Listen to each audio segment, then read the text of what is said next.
TVN 24 news নেটওয়ার্কের নিয়মিত আয়োজন টিভিএন অ্যানালিসিস অনুষ্ঠান থেকে আপনাদের সবাইকে স্বাগত জানাচ্ছি আমি রানা আহমেদ। সুপ্রিয় দর্শক, আপনারা এই মুহূর্তে যারা ঘরে টেলিভিশন সেটের সামনে বসে অনুষ্ঠানটি দেখছেন কিংবা আরেকটু পরে টেলিভিশন সেটের সামনে আপনাদের এই প্রিয় অনুষ্ঠানটি উপভোগ করবেন, কিংবা এই মুহূর্তে যারা ফেসবুক লাইভে ঢুকেছেন অথবা আরেকটু পরে ফেসবুক লাইভে ঢুকবেন, কিংবা আরও পরে সময় সুযোগ মতো যারা ইউটিউবে অনুষ্ঠানটি দেখবেন, তাদেরকেও আগাম স্বাগত জানিয়ে রাখি। সুপ্রিয় দর্শক, আজকে আমরা ইমিগ্রেশন নিয়ে কথা বলবো। ইমিগ্রেশনের বেশ কিছু গুরুত্বপূর্ণ বিষয় আমরা আজকে আলোচনার জন্য নির্ধারণ করেছি। প্রথমেই যেটি নিয়ে আলোচনা করতে চাইব সেটি হচ্ছে ট্রাম্প শাসন আমলে সিটিজেনশিপ পরীক্ষা সহ বিভিন্ন ক্যাটাগরির ফ্যামিলি ভিসার সার্বিক অবস্থা কেমন আছে। অর্থাৎ যেটা ট্রাম্প বিভিন্নভাবে আমরা দেখছি যে এই ইমিগ্রেশনের উপরে যে খড়গহস্ত হয়েছেন, সেই অবস্থায় যে সিটিজেনশিপ পরীক্ষা এবং যে ফ্যামিলি ভিসার যে বিভিন্ন ক্যাটাগরি রয়েছে সেগুলোর অবস্থা কি, সেটা নিয়ে আমরা কথা বলবো। কন্ডিশনাল গ্রিন কার্ড থেকে কিভাবে পার্মানেন্ট গ্রিন কার্ড পাওয়া যাবে, অর্থাৎ 2 বছর থেকে 10 বছর পর্যন্ত কিভাবে মেয়াদে আমরা এটা বাড়াতে পারবো, সেটা নিয়েও আমরা কথা বলবো।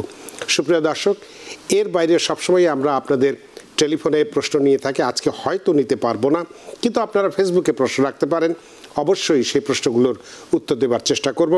এবং এই সমস্ত বিষয়ে আলোচনা করবার জন্য আমাদের সঙ্গে সংযুক্ত হয়েছেন অ্যাটর্নি মঈন চৌধুরী। অ্যাটর্নি মঈন চৌধুরী, আপনাকে স্বাগত। ধন্যবাদ জনাব আহমেদ, সুন্দর কথা। আপনাকেও অসংখ্য ধন্যবাদ।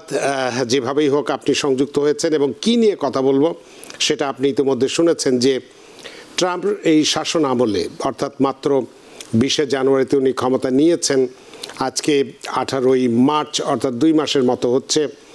এর মধ্যে এই সিটিজেনশিপ পরীক্ষা সহ যে বিভিন্ন ক্যাটাগরির ফ্যামিলি ভিসা যেগুলো আছে তার সার্বিক অবস্থাটা কি অবস্থা আছে। অর্থাৎ সিটিজেনশিপ পরীক্ষা এর আগে আমরা দেখেছি যথেষ্ট দ্রুত হচ্ছিল, এখন কি অবস্থায় আছে বা কি সিটিজেনশিপের ক্ষেত্রে কোনো পরিবর্তন এসছে কি না, এই বিষয়টি নিয়ে আপনার কাছে একটু জানতে চাই অ্যাটর্নি মঈন চৌধুরী। ধন্যবাদ আমার ভাই। সিটিজেনশিপ পরীক্ষা আগে যেরকম ছিল, বর্তমানে আমরা এখনো সবসময় যাচ্ছি। আজকেও 2 জনকে সিটিজেনশিপ পরীক্ষা উত্তীর্ণ হয়েছে। তা আমি মনে করছি এই জিনিসটা স্মুথলি যাচ্ছে। প্র্যাকটিক্যাল এক্সপার্ট থেকে বলছি, সিটিজেনশিপ পরীক্ষায় কোনো সমস্যা আমরা দেখছি না। যে প্রশ্ন যে এরকম কোনো চেঞ্জ এখনো হয় নাই। তো আর যারা আপনার বয়স্ক, ইংরেজি বলতে পারে না, তারাও কিন্তু সিটিজেনশিপ পাচ্ছে, যে এটার কোনো পরিবর্তন এখনো হয় নাই। সবাইকে অনুরোধ করব, যারাই আপনারা গ্রিন কার্ড ধারী আছেন এবং যারা বিয়ে করে আমেরিকা এসেছে সিটিজেনকে, তারা 3 বছরের মাথায়, এবং যারা অন্যান্য ভাবে গ্রিন কার্ড পেয়েছেন তারা 5 বছরের আগে 3 মাস আগে অ্যাপ্লাই করতে পারেন। কেন সিটিজেনশিপ হবেন? Very important. কারণ আপনারা দেখছেন পরিবর্তিত পরিস্থিতিতে বর্তমান ইমিগ্রেশন নীতি অনুযায়ী এবং ইলেকশন রেলি অ্যাক্ট অনুযায়ী ছোটখাটো ক্রাইম করলেও কিন্তু তারা আপনার গ্রিন কার্ড ঝুঁকির মধ্যে পড়ে থাকবে এবং আপনারা দেশে আসা যাওয়া করতে প্রবলেম হচ্ছে। এই জন্য সিটিজেনশিপটা খুবই গুরুত্বপূর্ণ। যারা বয়স্ক, তারা সিটিজেন হলে তারা SSI পাচ্ছে, তারা SSD পাচ্ছে, অনেক সিটিজেনের সুবিধাটা অনেক, আপনারা ভোট দিতে পারছেন। সর্বোপরি বড় কথা হচ্ছে গ্রিন কার্ড রক্ষা করাটা অনেক কঠিন, কিন্তু সিটিজেন একবার হয়ে গেলে আপনাকে আর কোনো কষ্ট করতে হবে না, সারা জীবন আপনি আমেরিকার নাগরিক হিসেবে থাকতে পারবেন। সবাইকে অনুরোধ করবো, যারা রেসিডেন্সি রিকোয়ারমেন্ট মিট করেছেন এবং কোনো ক্রিমিনাল রেকর্ড নাই লাস্ট 5 ইয়ার্সে, তারা নির্দ্বিধায় নাগরিকত্ব পরীক্ষার জন্য অ্যাপ্লাই করতে পারেন। একটা অসুবিধা এখানে হচ্ছে, যদি কেউ ক্রিমিনাল কেসে গিলটি প্লি করে লাস্ট 5 ইয়ার্সে, এমনকি মিসডিমিনার গিলটি প্লি করে, তখন কিন্তু তারা নাগরিকত্ব অর্জনের জন্য গুড মোরাল ক্যারেক্টার, আমরা এটা GMC-তে তারা আটকা পড়ে যায়।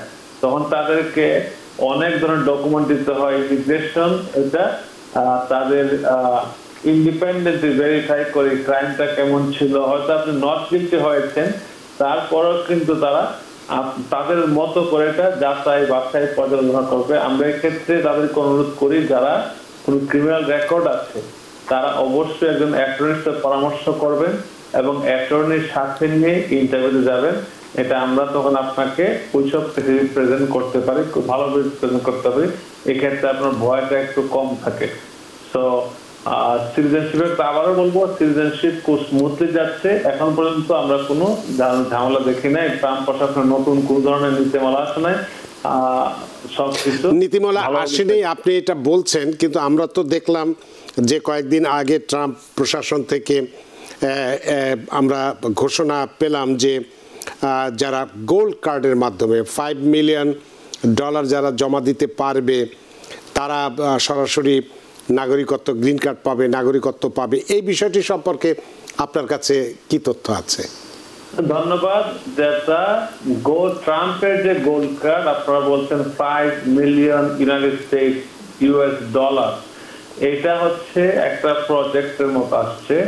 এটা হচ্ছে EB-5 এর রিপ্লেসমেন্ট করবে। EB-5 এর বর্তমানে আছে $800,000 যদি আপনি ডেজিগনেটেড সার্ভিস সেন্টারে ইনভেস্ট করা হয় তখন তারা গ্রিন কার্ড পাওয়ার যোগ্য। সমানভাবে তারা এটা ইনভেস্টমেন্ট করে 2 বছরের গ্রিন কার্ড পায়। যদি সবকিছু স্মুথলি যায় তখন তারা next 10 years permanent green card পায়, যদি সব ঠিক থাকে।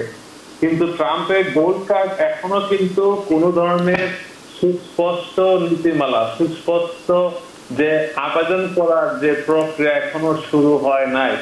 এটা ঘোষণা দেওয়ার পর থেকে এই পর্যন্ত ঝুলন্ত অবস্থা আছে। তারা নির্দিষ্ট ফর্ম দেবে, তারা নীতিমালা নির্ধারণ করবে এবং তখন আমরা জানতে পারবো আসলে কোনটার রিপ্লেসমেন্ট কি হচ্ছে এবং তাদের যে অ্যাপ্লাই করার পরে তাদের কিভাবে তাদেরকে নাগরিকত্ব দেওয়া হবে। তাদের কথা বলা হয় ট্যাক্স দিতে হবে না, বাইরের বিশ্বের যে তারা ইনকাম ওটার উপর আমেরিকায় ট্যাক্স দিতে হবে না বলছে, কিন্তু তাদের সরাসরি নাগরিকত্ব দেবে এটা বলে নাই। তাদেরকে প্রেফারেন্স দেওয়া হবে এটা বলা হয়েছে। এখনো কিন্তু সুস্পষ্ট কোনো নীতিমালা বা নির্ধারিত ফর্ম এখনো আসে নাই। তাহলে সেক্ষেত্রে আরেকটি বিষয় আমরা দেখেছি তার এক্সিকিউটিভ অর্ডারের মধ্যে, যেটা এদেশের 150 বছরের সাংবিধানিক অধিকার হিসেবে যেটা বাস্তবায়িত হয়ে আসছিল, সেটা যেটা আমরা বার্থ রাইট, যে চিলড্রেন বার্থ রাইট, যেটা জন্মসূত্রে নাগরিকত্ব, যেটা সেটারও ক্ষেত্রে উনি বাতিল করার চেষ্টা করেছিলেন। এটা সম্পর্কে আপনার কাছে সর্বশেষ কি তথ্য আছে? বার্থ রাইট সিটিজেনশিপটা আপনাদেরকে আমি আগেও সাথে বলেছি, 14th অ্যামেন্ডমেন্ট যে রাইট, এটা সরকার এককভাবে কোনো কিছুই করতে পারবে না। কংগ্রেসের অনুমোদন, কংগ্রেস 2/3 লাগবে, অথবা এটা সুপ্রিম কোর্টে ফাইনাল ডিসপোজিশন দিতে হবে। এই রকমই সত্য হচ্ছে একটা আদেশ দেওয়ার পরে ফেডারেল কোর্ট এটাকে ব্লক করে দিয়েছে, আবার আপিল হচ্ছে, আপিলের পর ফাইনালি এটা supreme court. United states supreme court is the holder of the constitution. আমেরিকার কোনো ক্রাইসিস, কনস্টিটিউশনাল ক্রাইসিস দেখা দিলে সুপ্রিম কোর্টের হস্তক্ষেপ জরুরি হয়। সুপ্রিম কোর্ট যেইভাবে ইন্টারপ্রিট করবে ওইটাই তখন আইনে রূপান্তরিত হবে। এবং সুপ্রিম কোর্ট দেখবে, আপনারা জানেন যে এই দেশে জন্মগ্রহণ করলে সবাই যে নাগরিক, এরকম ডিপ্লোমেটদের ছেলেমেয়েরা যদি জন্মগ্রহণ করে তারা কিন্তু অটোমেটিক আমেরিকার নাগরিক হতে পারে না, কিছু এক্সাম্পশন আছে। এই ক্লজটাই ট্রাম্প চাচ্ছে ডিপ্লোমেটদের ছেলেমেয়েরা যেহেতু যেইভাবে হচ্ছে না ওইভাবেই তারা টুরিস্টদের কথা বলা হচ্ছে বা অবৈধদের কথা বলা হচ্ছে। এটা কতটুকু যাবে সুপ্রিম কোর্টে আপনারা দেখছেন ইম্পার্শিয়াল সুপ্রিম কোর্ট। সবাই কিন্তু আমরা মনে করি যে রিপাবলিকান নমিনিরা তারা রিপাবলিকানের পক্ষে কথা বলবে, আসলে কিন্তু এরকম না। আজকে আপনারা দেখতে পাচ্ছেন যে গ্যাং যাদেরকে ডিপোর্ট করে দিয়েছিল, এই বিষয়ে কিন্তু আমাদের যে বিচারপতি, একজন ডিস্ট্রিক্ট কোর্টের বিচারপতির আদেশের বিরুদ্ধে ট্রাম্প প্রশাসন কিছু কথা বলেছিল। এই ক্ষেত্রে সুপ্রিম কোর্টের chief justice John J Robert হস্তক্ষেপ করে বলেছে এটা সম্পূর্ণ ইনঅ্যাপ্রোপ্রিয়েট। বিচারপতি যদি ভুল করে তার রায়ের বিরুদ্ধে আপিল করার জন্য আপিলের ডিভিশন আছে, সার্কিট কোর্ট আছে, আপনি বিচারপতিকে কটাক্ষ করতে পারেন না, ইনঅ্যাপ্রোপ্রিয়েট। এর থেকে খুব সুন্দর ভাষায় আমি বলে দিয়েছে। সেটাকে মনে রাখতে হবে আইনের দেশ এবং এখানে আইন মাফিকই হবে এবং আইনের এফিডেভিট আছে, এই জন্য দুই পক্ষ থাকে, প্রসিকিউশন এবং ডিফেন্ডেন্স থাকে, সরকার পক্ষ বিরোধী পক্ষ থাকে। সেই ক্ষেত্রে ল যে ব্যারেলটা হবে ওইখানে যে উইন হবে ওইটাই হবে তখন জনগণের রায় হিসেবে গণ্য হবে। তো আপনি যেহেতু আমাদের আলোচনার মধ্যে দিয়ে বলেছেন যে সিটিজেনশিপ হওয়াটা খুবই জরুরি, ভোট দিতে পারবো বা অন্যান্য যে সমস্ত ভয় ভীতি আছে সেগুলো থাকবে না যদি না আমরা কোনো বড় ধরনের অপরাধ না করে থাকি, তাহলে এক্ষেত্রে অনেকেই সিটিজেনশিপ নেওয়ার ক্ষেত্রে একটু গড়িমসি করে থাকেন। যোগ্যতা তাদের হয়েছে, তারা যথেষ্ট কোয়ালিফাই করেছে আবেদন করার জন্য, কিন্তু আবেদন করে না। এক্ষেত্রে তাহলে কি আপনি একটি এলিজিবিলিটি সম্পর্কে বা এলিজিবিলিটি ক্রাইটেরিয়াটা কি সেটা কি একটু বলবেন, যাতে যারা জানে না তারা একটু সুবিধা হয়? ধন্যবাদ রানা ভাই, অনেকেই ইতিমধ্যে জানে আপনাদের মাধ্যমে। আমি ধন্যবাদ টিভিএন 24 কে এত সুন্দর আপনার উপস্থাপনা প্যানেলিস্ট নিয়ে আসেন, মনে হয় যে একটা কোর্স দিচ্ছেন। এরপরে না জানলে আমরা হতভাগ্য যারা আছে তাদের জন্য বলছি, এরপরে না জানি তো যাদের জন্য বলছি যে আমেরিকায় কেউ এসে থাকে যে কোনো ভাবে যদি সে গ্রিন কার্ড পেয়ে থাকে বৈধ উপায়ে, সে 4 বছর 9 মাস পরেই সে এলিজিবল এইখানে গ্রিন কার্ড এখানে সিটিজেনশিপ অ্যাপ্লাই করার জন্য। কিন্তু তাকে মনে রাখতে হবে এই যে সময়টার মধ্যে অর্ধেক সময় তাকে আমেরিকায় থাকতে হবে ফিজিক্যালি, মানে 30 মাস। হ্যাঁ, 30 মাস তাকে আমেরিকায় থাকতে হবে এবং সে গত 5 বছর যে তারিখে অ্যাপ্লাই করবে এর থেকে 5 বছর পূর্বে তার ক্রিমিনাল রেকর্ড থাকতে পারবে না। এবং এই 5 বছরের মধ্যে সে যদি দেশের বাইরে গিয়ে থাকে, কোন সময় সে 6 মাসের বেশি একদিন থাকলে without valid reason, without any fault of himself, আমি তার কোন ধরেন সে যদি 6 মাসের বেশি থাকে সে আর এটা এলিজিবল হবে না। কিন্তু যদি হবে এক্সেপশনাল যদি কোনো এমন কোন কারণ থাকে যে কারণটা তার বিয়ন্ড হিজ কন্ট্রোল ছিল, সে কোনোভাবে অ্যাভয়েড করতে পারে না, সে হয়তো গুরুতর অসুস্থ ছিল, তার ফ্যামিলিতে কেউ মারা গিয়েছে, তার এমন কোন অসুবিধা ছিল, করোনাতে আমরা অনেকের করেছি যারা করোনার সময় আসতে পারে নাই, তাদেরকে আমরা এক্সটেন্ড করেছি, এখনো হচ্ছে।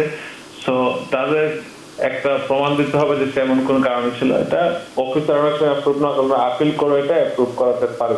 তো এই 3টা জিনিস মনে রাখতে হবে আপনাকে, রেসিডেন্সি রিকোয়ারমেন্ট এবং আপনার ক্রিমিনাল রেকর্ড এবং লাস্ট 5 ইয়ার্সে 6 মাসের বেশি কোথাও থাকে নাই এবং সে এখানে প্রপারলি ট্যাক্স ফাইল করেছে, তার কোনো ধরনের দেনা নাই ট্যাক্সের জন্য। যদি দেনা থাকে তবুও হবে যদি সে পেমেন্ট প্ল্যানে আসতে পারে। সে বিষয়গুলো আসলে যদি কেউ মনে সন্দেহ থাকে সে কোয়ালিফাই কিনা, he should talk to an attorney, গিয়ে কথা বললে যাচাই বাছাই করে সে এলিজিবল কিনা বোঝা যাবে।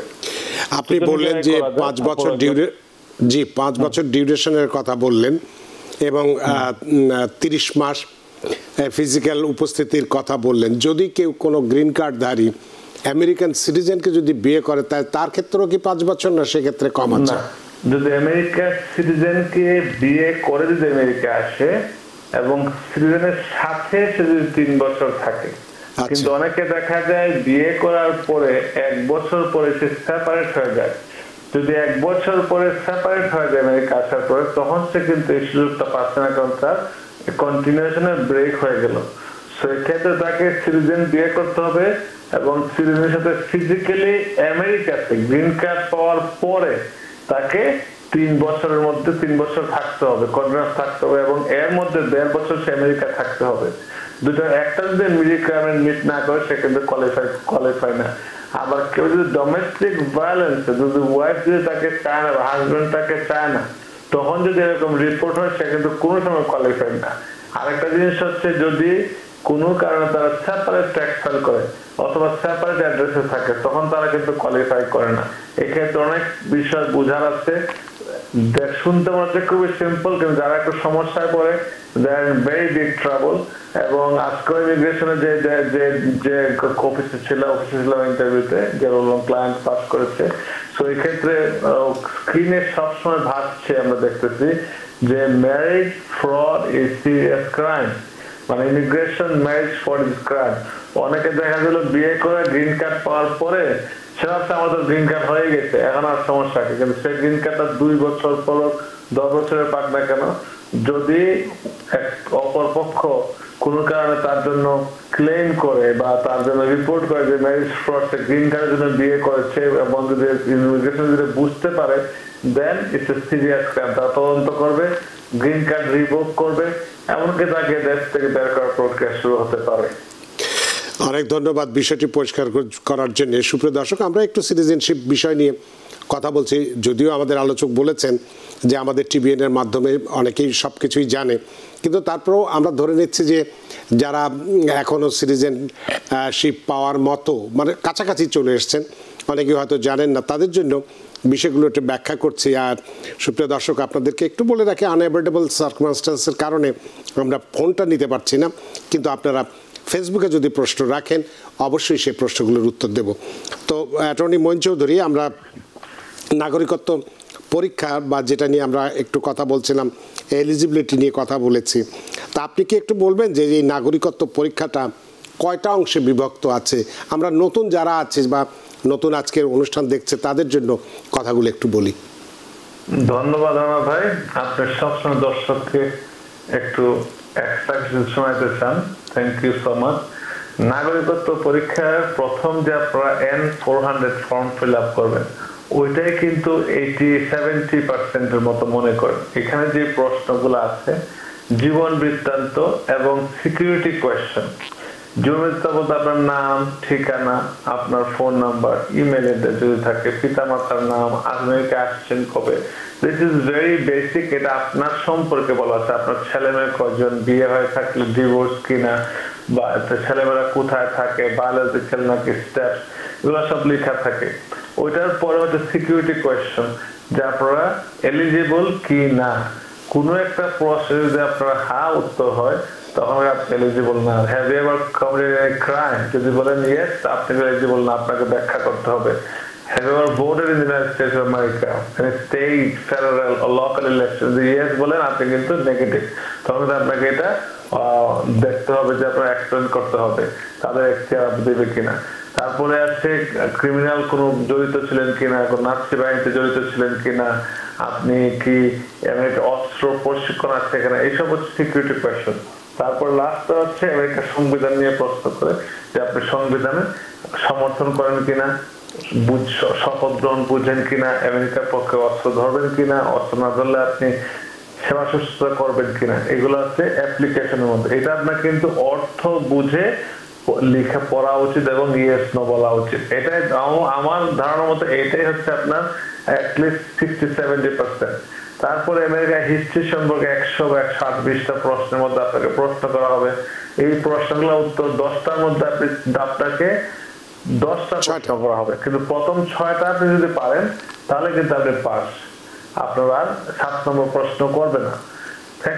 থার্ড থিং হচ্ছে আপনাকে রিডিং, রাইটিং ধরবে। রিডিংটা সবাই করতে পারে, রাইটিংটা অনেকটা হয়তো একটু কম বুঝে এক জায়গায় লিখে প্র্যাকটিস করতে হবে। এইগুলো আপনি পাস করলে পরে আপনার তখন আপনাকে পাস দেওয়ার পরে আপনার ব্যাকগ্রাউন্ড যদি ক্লিয়ার থাকে, কোনো ক্রাইম না থাকে, ফিঙ্গারপ্রিন্ট সঠিক থাকে, যা তথ্য দিয়ে আসছে যদি তথ্য ম্যাচ করে, তখন আপনাকে তারা কনগ্রাচুলেশন দেবে এবং ওতে ডেট দিয়ে দেবে, সেম ডেতে ওতে ডেট দেবে। তারপরে ওট করবেন, যদি অ্যাড্রেস চেঞ্জ না হয় আপনি ওতে যে ওর মধ্যে যাবেন, আপনি সার্টিফিকেট নিয়ে যাবেন। আপনার গ্রিন কার্ড যেই কটা থাকবে না কেন, একজনের একটা গ্রিন কার্ড 10 বছর চলে, কারো 2টা গ্রিন কার্ড থাকে, সব গ্রিন কার্ড নিয়ে যাবেন। তারা গ্রিন কার্ডে আপনাকে সার্টিফিকেট দিয়ে দিবে। তারপর আপনারা পাসপোর্ট করতে পারেন, then you are free to go any country in the world. আমেরিকার সব পাসপোর্ট অনেক শক্তিশালী পাসপোর্ট ওয়ার্ল্ডের মধ্যে, অনেক বিশ্বের অনেক দেশে ভিসা লাগে না এখানে। যদি ইউরোপে এখন নতুন সিস্টেম চালু করছে, অনলাইনে অনলাইনে একটু রেজিস্ট্রেশন করতে হবে। এটা শুধু মানে নিয়ম রক্ষা করার মতো আর কি। আমেরিকান পাসপোর্ট বিশ্বের সব দেশে খুব গুরুত্ব বহন করে। আমি অনুরোধ করবো যারাই পরীক্ষা দেন নাই বা ভয় পাচ্ছেন, ভয় না পেয়ে চেষ্টা করেন পরীক্ষা দেওয়ার। আর যে পরীক্ষা একান্ত যদি বয়স্ক হয়ে থাকেন, আপনার যদি শারীরিক মানসিক সমস্যা থাকে, এটারও সুযোগ আছে। সেটা নিয়ে আমরা পরে আসছি, ওইটা প্রশ্ন আমার আছে। তার মানে আপনি এখন যেটুকুন আলোচনা করলেন, আমরা একেবারেই যারা নতুন তাদের জন্যই বলছি যে সুপ্রিয় দর্শক, যারা আবেদন করছেন আবেদন করেছেন বা করবেন, কিছুদিনের মধ্যে আপনাদের একটা বায়োমেট্রিক হবে, অর্থাৎ আঙুলের ছাপ নেবে, তখন একটা ছোট্ট বই দেবে আপনাদেরকে, সেখানে দেখবেন 100টা প্রশ্ন দেওয়া আছে। অর্থাৎ উনি যে কথা বললেন সেখান থেকে আমরা যেটা পাচ্ছি যে এই নাগরিকত্ব পরীক্ষার দুটো অংশে বিভক্ত আছে। একটা ইংরেজি ভাষা পরীক্ষা যেটা উনি বললেন যে রিডিং, রাইটিং, স্পিকিং, সেটার আছে, এবং পরেরটা যুক্তরাষ্ট্রের ইতিহাস এবং সরকার ব্যবস্থার উপরে। মোট যেহেতু বইতে 100টি প্রশ্ন আছে, সেখান থেকে 10টি প্রশ্ন ধরবে। যদি প্রথমেই 6টি প্রশ্নের উত্তর পেরে যান, 7 নম্বর প্রশ্ন আর ধরবে না। এটাই হলো মূল কথা। তো এর মধ্যে দুটি প্রশ্ন আমাদের আসছে ফেসবুকে, আমরা একটু বলে নিই। সৌলভ সেন তিনি বলছেন, ট্রাম্প যদি কোনো দেশের উপর ট্রাভেল ব্যান লাগায় তাহলে কি ইমিগ্রেন্টভাবে ওই দেশ থেকে আমেরিকা আসা বন্ধ হয়ে যাবে? এ ব্যাপারে আপনার কি, একজন অভিজ্ঞ অ্যাটর্নি হিসেবে আপনার পরামর্শ কি বা উত্তর? ধন্যবাদ। ট্রাভেল ব্যানটা বিভিন্ন কারণে হতে পারে। ট্রাভেল ব্যান হচ্ছে ওই দেশের বর্তমান রাজনৈতিক, সামাজিক, অর্থনৈতিক পরিস্থিতির উপর ডিপেন্ড করে হয়। যেই দেশে আমেরিকার নাগরিক নিরাপদ না, বা মনে করে যে আমেরিকার নাগরিকের প্রতি হুমকি আছে, আমেরিকার নাগরিকের ক্ষতি করার সম্ভাবনা আছে, আমেরিকার প্রতি ওই দেশের বিদ্বেষ আছে, ওই সময় আমেরিকার নাগরিক হয়তো ওই সময় নিরাপদ না, ওইটার উপর ভিত্তি করে স্টেট ডিপার্টমেন্ট ট্রাভেল ব্যান দিয়ে থাকে। এটা কয়েকটা রেড, অরেঞ্জ এবং ইয়েলো কয়েকটা আছে, লেভেল আছে। রেড হচ্ছে সর্বোচ্চ লেভেল। যদি রেড দেওয়া থাকে ট্রাভেল ব্যান, মানে আমরা মনে করতে হবে ওই দেশটা অস্থিতিশীল, ওই দেশে যে দেশে ট্রাভেল ব্যান দেওয়া হয়ে থাকে ওই দেশে কোনো ধরনের আমেরিকান মানে কেউ যদি যায় নিরাপদ না। সেই ক্ষেত্রে এটা আবার সময় সাপেক্ষ। আজকে যেটা রেড, কালকে ইয়েলো হতে পারে, অবস্থা পরিবর্তন হলে হতে পারে। যদি ইমিগ্রেন্ট ভিসার ক্ষেত্রে যদি কেউ ওই দেশ থেকে আসার প্রক্রিয়াধীন থাকে, তাদের ক্ষেত্রে এটা এফেক্ট হবে না, কারণ এটা সরকার স্টেট ডিপার্টমেন্ট তাদেরকে ভিসা ইস্যু করবে সময় সাপেক্ষে। কিন্তু আপনারা দেখেছেন বাংলাদেশের যখন গোলযোগ ছিল 5 আগস্টের 2024 সালে, তখন কিন্তু বাংলাদেশে এমবেসি একদম বন্ধ ছিল, অনেক অফিসার স্টেশন লিভ করেছিল। সেই ক্ষেত্রে যেটা তাৎক্ষণিকভাবে এমবেসি বন্ধ ছিল।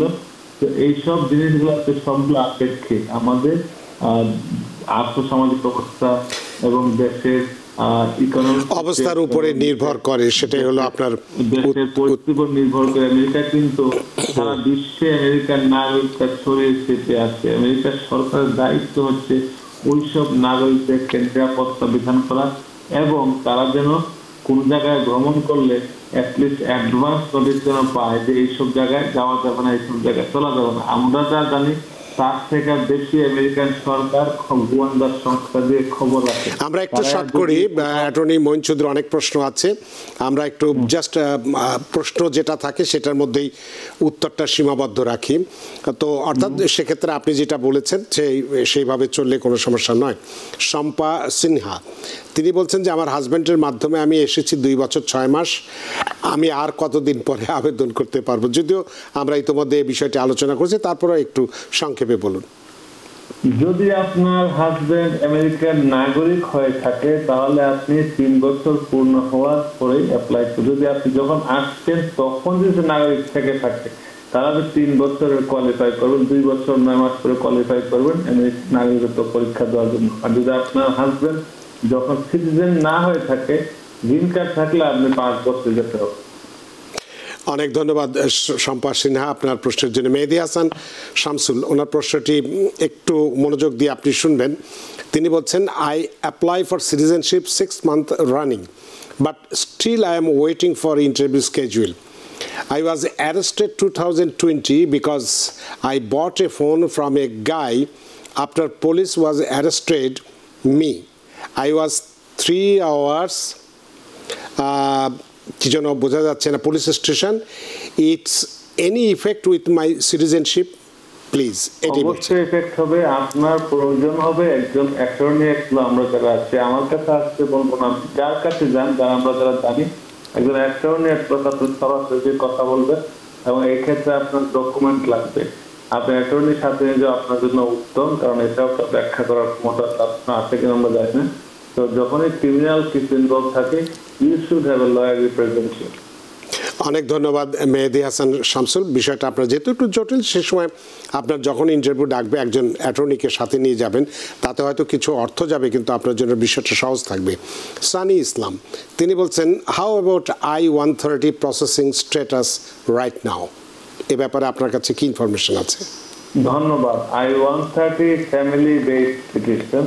আপনারা জানেন এখানে F1, F2A, F2B, F3, F4, আমি কোন ক্যাটাগরিতে আমি বলতে পারি না, সবগুলাই ভিসা বুলেটিন অনুযায়ী নির্ধারণ হয়। এবং আপনি যতদূর সম্ভব যদি কেউ কোয়ালিফাই করে, আমি বলবো অ্যাপ্লাই করে রাখেন, কারণ অনেক কিছু চেঞ্জ হতে পারে, অনেক কিছু আমরা এখনো জানি না, কারণ পরিবর্তিত পরিস্থিতি কখন যে কি চেঞ্জ হয় অবতীর্ণ। অনেক ধন্যবাদ সানি ইসলাম। তারেক তিনি বলছেন, আমি নিউ কেস উইন করেছি, বাট গ্রিন কার্ড অ্যাপ্লাই কখন করব প্লিজ একটু বলুন। তার মানে বোধহয় সে অ্যাসাইলাম উইন করেছে। ধন্যবাদ। আপনি নিউ কেস বলতে অবশ্যই আপনি অ্যাসাইলাম কেস উইন করেছেন। আপনার অবশ্যই একজন অ্যাটর্নি আছে, অ্যাটর্নি ছাড়া তো কেস উইন করতে পারে না। You should talk to lawyer. আর ল হচ্ছে আপনি অ্যাসাইলাম কেস 1 বছরের বেশি পেন্ডিং থাকলে আপনি গ্রিন কার্ড অ্যাপ্লাই করতে পারেন। অনেক ধন্যবাদ তারেক আপনার প্রশ্নের জন্য। আমরা আবার একটু আলোচনায় যাই। আমরা এর পরেই আমরা আসব যেটা আমরা বলেছিলাম কন্ডিশনাল গ্রিন কার্ড থেকে আমরা কিভাবে পার্মানেন্ট গ্রিন কার্ডে যাব। কিন্তু তার আগে এই সিটিজেনশিপ পরীক্ষার একটু ব্যতিক্রম বা সুবিধা, যেটা আমাদের আজকে আলোচক বলেছিলেন, যে যাদের একটু বয়স বেশি হয়ে যায় তাদের ক্ষেত্রে আপনার কাছে একটু প্রশ্ন থাকবে, যে যাদের বয়স 50 বছর কিন্তু দীর্ঘ 20 বছর ধরে এক নাগাড়ে আমেরিকায় আছেন, কিংবা তাদেরকে কি সিভিক্স টেস্ট দিতে হবে নাকি পুরো পরীক্ষায় দিতে হবে, বা যাদের 55 বছরের বেশি বয়স এবং 15 বছরের গ্রিন কার্ডধারী হয় তারাও কি সেই একই সুবিধা পাবে কিনা, বা 65 বছরের বেশি বয়স হলে মানে সহজে যে 20টি প্রশ্নের তালিকা থেকে সিভিক টেস্ট নেওয়া হয় কিনা, এই বিষয়টি যদি একটু ব্যাখ্যা করেন। ধন্যবাদ। যদি কেউ আমেরিকায় 15 বছর থাকে এবং 55 ইয়ার্স, এবং যদি কেউ 20 বছর থাকে এবং 50 ইয়ার্স, এবং 60 ইয়ারের উপরে হলে যে 15 বছর আমেরিকায় থাকে, তাদের জন্য সহজ পদ্ধতি তাদেরকে নিজ ভাষায় পরীক্ষা দেওয়ার সুযোগ দেওয়া হয়। এমন না যে পুরো পরীক্ষা দিতে হবে না, নিজ ভাষায় তার পরীক্ষাটা দেবে। 65 এর উপরে সহজ প্রশ্ন করবে, আর যদি 50 এর উপরে এগুলো হয় একটু কঠিন প্রশ্ন আসতে হবে। ভাষাটা হবে নিজ ভাষায়। এই ক্ষেত্রে আরেকটা জিনিস মনে রাখতে হবে, যদি কারো বয়স অতিরিক্ত বয়স হয়, যেই কারণে তার ভারসাম্যহীন হয়ে গেছে, তার নিজস্ব ডাক্তার, অন্য কোনো ডাক্তার তাকে দেওয়া হবে না, পিসিপিতে এই চেষ্টা করা যাবে। যদি একটা ফর্ম ফিল আপ করে দেওয়া হয়, তখন তার ইংলিশ ল্যাঙ্গুয়েজ এক্সাম করা হতে পারে। অনেক ডাক্তার আবার খুব বেশি করার কারণে রিপোর্টের ভাগে তাদেরটা হচ্ছে না, যেই কারণে আপনাকে বলতে হবে নিজস্ব ডাক্তার থাকলে তাদের রিপোর্ট দেখতে হবে, ওই ডাক্তারের রিপোর্ট দিয়ে হবে। অনেক ধন্যবাদ। একটু ফেসবুকে দুটো প্রশ্ন আসছে। মোহাম্মদ আলম তিনি বলছেন, মাই ma'am came B2 visa, but she has a green card before 2019, but still green card expiration date 2027. How can I check her green status, please? এই ব্যাপারে আপনার কি পরামর্শ? এটা আমার বোধগম্য না, কারণ B2 ভিসা তো আসার প্রশ্ন হচ্ছে না। সেটাই। যদি গ্রিন কার্ড থেকে থাকে তার B2 ভিসা দেবেন। তার গ্রিন কার্ড অ্যাবান্ডন হয়ে গেছে, যে কারণে তাকে B2 ভিসা দিয়েছে। সেটাই। সুতরাং এক্ষেত্রে এই ক্ষেত্রে তার যদি চেক করার দরকার না, কারণ তার তো B2 ভিসা দেওয়া মানে তার গ্রিন কার্ড অ্যাবান্ডন হয়ে গেছে, গ্রিন কার্ডটা রিমুভ হয়ে গেছে, এই জন্য তাকে B2 ভিসা দেওয়া হয়েছে। এছাড়া ভিজিট ভিসা দেওয়া হয়েছে। গ্রিন কার্ড থাকলে তাকে B2 ভিসা দেওয়ার কথা না। গ্রিন কার্ড ফয়েল দেবে, একটা ফয়েল দিলে এখানে একটা রিটার্নিং ফয়েল দিতে হয়। সে যে কথাগুলো বলছে একটা সাথে মিলে না। হ্যাঁ, সেই আমরা ওটা যাই না। তমাল হাসান তিনি বলছেন, can any one go back to the country of prosecution after getting citizenship? Citizenship হলে যেতে পারবে, ডেফিনেটলি। সিটিজেনশিপ তো আর কেড়ে নেওয়ার সুযোগ নাই, আর তার কোনো বাধা থাকার প্রশ্ন আসে না এখানে। তবে তাকে সতর্ক থাকতে হবে, তাকে ওই যে দেশে প্রসিকিউশন হয় সেই দেশে সেদিন আর কোনো বিপদে না পড়ে। অনেক ধন্যবাদ তমাল হাসান। আবু বকর সিদ্দিক তিনি বলছেন আন্ডার কেস 21 এ উইন হওয়ার পর কতদিন পরে গ্রিন কার্ড অ্যাপ্লাই করতে পারবো?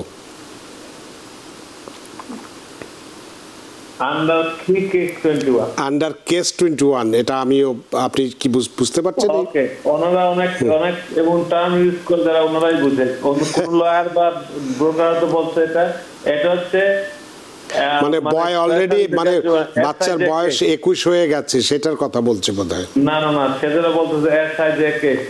আচ্ছা, স্পেশাল ইমিগ্রেন্ট জুভেনাইল একটা কথা বললো অনেক সময় মানে কনফিউজ হয়ে যাওয়া লাগে। এসআইজেকে যদি উইন হয়ে থাকে তো 360 ফাইল করার পরে যদি উইন হয় দেন পরে অ্যাপ্লাই করবে। অনেক ধন্যবাদ আবু বকর আপনার প্রশ্নের জন্য। আমরা একটু সিটিজেনশিপ আর একটি প্রশ্ন শুধু আমরা বলতে চাই, যদিও আমাদের আলোচক আজকে আলোচনা করেছেন সুপ্রিয় দর্শক, যেটা বললেন সিটিজেনশিপ পরীক্ষার N400 যে ফর্মটি, এইটা কিন্তু আমরা অনেকেই কেন 50% মানুষই ভুল করে থাকি। আবেদন করার পর শুধুমাত্র আমরা যেটা আমরা বলেছিলাম ফিঙ্গারপ্রিন্ট দেওয়ার সময় যে বইটি দেওয়া হয় সেটি নিয়ে আমরা খুব ব্যস্ত থাকি, ওটিই পড়ি, কিন্তু N400 ফর্মটি কিন্তু পড়ি না। ওখানে 50টি প্রশ্ন আছে, তার মধ্যে 44টি প্রশ্নের উত্তরই হচ্ছে নো, 6টি প্রশ্ন আছে যেটা ইয়েস।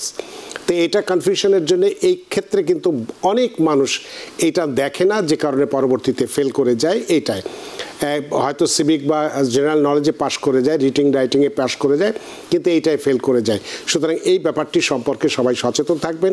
যেদিন থেকে এই সিটিজেনশিপ পরীক্ষার জন্য আবেদন করবেন, ঠিক সেদিন থেকেই ওই যে যখন আবেদন করবেন টোটাল ফর্মটাই একটা ফিল আপ করে রাখবেন এবং ওখানেই প্রশ্নগুলো দেওয়া আছে, সেগুলো ভালো করে পড়বেন। আমরা এই সিটিজেনশিপ নিয়ে খুব বিস্তারিত আলোচনা করেছি। আমরা এখন একটু কন্ডিশনাল গ্রিন কার্ড থেকে পার্মানেন্ট গ্রিন কার্ড পাওয়ার ক্ষেত্রে কি কি করতে হবে বা কোন ফর্ম পূরণ করতে হবে সেই বিষয়টি একটু জানতে চাই অ্যাটর্নি মঈন চৌধুরী। ধন্যবাদ।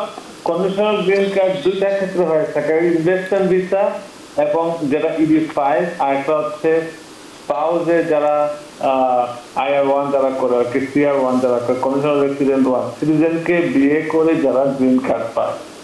তো এই ক্ষেত্রে যখন তারা গ্রিন কার্ড পায় তারা 2 বছরের, বিয়েটা যদি 2 বছরের কম সময় বেরিয়ে থাকে গ্রিন কার্ড পাওয়ার আগে, তখন তাকে 2 বছরের গ্রিন কার্ড দেওয়া হয়। আর যদি বিয়ের বয়স 2 বছরের বেশি হয় তখন তাকে দেওয়া হয় 10 বছরের গ্রিন কার্ড। তো কথা হচ্ছে 2 বছরের গ্রিন কার্ড যারা পায় তারা পাওয়ার পরে মনে করে আমাদের গ্রিন কার্ড হয়ে গেছে, সব ভালো। তারা 2 বছরের গ্রিন কার্ড থেকে 10 বছর পাওয়ার ক্ষেত্রে তাদেরকে যে অ্যাপ্লিকেশন করতে পারে 751, তাদেরকে প্রমাণ করতে হবে যে বিগত 2 বছর একসাথে ছিল, কোনো ব্রেক হয় নাই সম্পর্কে, কোনো ধরনের রিপোর্ট হয় নাই, কোনো সেপারেশন ছিল না, এবং তাদের জয়েন্ট সব প্রপার্টি ছিল, তাদের কমিউনিটিং ফান্ড ছিল, তাদের একসাথে ভালো সম্পর্ক ছিল। ওইগুলা প্রমাণ করতে না পারলে ইমিগ্রেশন মনে করবে যে এটা শ্যাম ম্যারেজ, হয়তো তারা বিয়ে করেছে গ্রিন কার্ডের জন্য। এই ক্ষেত্রে তারা গ্রিন কার্ড তখন আর হয়তো পার্মানেন্ট হবে না। এবং অনেকে ভুল করে কি 2 বছরের 3 মাস এর ভিতরে ফাইল করতে হয়, তারা ফাইল করে না। ফাইল না করলে সে কিন্তু অফিসিয়ালি গ্রিন কার্ড অ্যাবান্ডন হয়ে গেলে তার দায়িত্ব ফাইল করা। সেই জিনিসটা মনে রাখতে হবে, 2 বছরের গ্রিন কার্ড পেলে কন্ডিশনাল রেসিডেন্ট অবশ্যই তাকে ফাইল করতে হবে এটা পার্মানেন্ট করার জন্য, এবং সব ডকুমেন্ট দিতে হবে। এই ক্ষেত্রে এখন ওয়েটিং টাইমে আছে আনুমানিক 4 বছরের মধ্যে 3 থেকে 8 লেগে যাবে অনেকের ক্ষেত্রে। সেই ক্ষেত্রে আপনারা কোনোভাবেই সম্পর্ক ব্রেকডাউন করা যাবে না। অনেক ধন্যবাদ জনাব মঈন চৌধুরী। আসলে আমাদের হাতে সময় নেই, সময়ের দড়িতে বাঁধা, সময়ের সীমানা টপকানো কঠিন ব্যাপার। যদিও এই বিষয়ে অনেকগুলো প্রশ্ন আমার হাতে ছিল যেগুলো করতে পারতাম, কিন্তু এখন আর পারছি না। আপনিও ব্যস্ত মানুষ, রোজা ছিলেন, যে কারণে একটু সমস্যা হয়ে গেছে। আমরা সরাসরি দর্শকদের আজকে ফোন নিতে পারিনি, সেজন্য দুঃখ প্রকাশ করছি।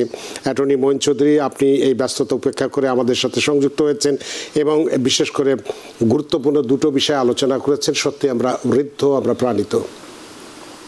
ধন্যবাদ রানা ভাই আপনারা সুন্দর উপস্থাপনা করার জন্য এবং আমাকে ডাকার জন্য। আপনাকে আবারও ধন্যবাদ। সুপ্রিয় দর্শক, এতক্ষণ আমরা ট্রাম্প শাসন আমলে সিটিজেনশিপ পরীক্ষা কিভাবে দিতে হবে বা কিভাবে আমরা নেব বিস্তারিত বিষয়ে আমরা কথা বলেছি এবং কন্ডিশনাল গ্রিন কার্ডের সামান্য কিছু আলোচনা করেছি। বিষয়গুলো হয়তো নিয়ে আমরা বিস্তারিত আলোচনা করতে পারতাম, তো পরবর্তীতে নিশ্চয়ই এই বিষয়টি নিয়ে আলোচনা করব। আশা করি যেটুকুন আমরা আলোচনা করেছি আপনাদের যথেষ্ট ভালো লেগেছে। সুপ্রিয় দর্শক, যেখানেই থাকুন ভালো থাকুন, সুস্থ থাকুন, নিরাপদে থাকুন টিভিএন 24 নিউজ নেটওয়ার্কের সাথেই। শুভরাত্রি। টিভিএন 24 টেলিভিশন দেখতে আজই কল করুন 7187776556। লগ ইন করুন www.totalcablebd.com।